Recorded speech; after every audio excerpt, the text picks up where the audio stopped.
Hulk কখনো পড়ে যাওয়া স্কুল বাসকে নদী থেকে তুলে দিত, আবার কখনো নষ্ট হয়ে যাওয়া প্লেনকে তার শরীরের শক্তির মাধ্যমে বাঁচিয়ে দিত।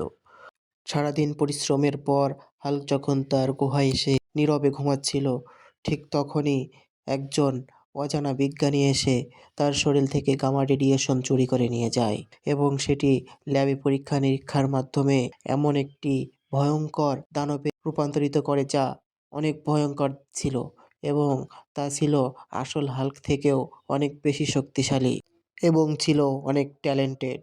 ঠিক তার পরের দিন এই দানবটি শুরু করে দেয় তালমাকাল। চারিদিকে যাচ্ছিল, শহর ভাঙছিল, রাস্তাঘাট উড়িয়ে দিচ্ছিল, গাড়ি সব নষ্ট করে দিচ্ছিল।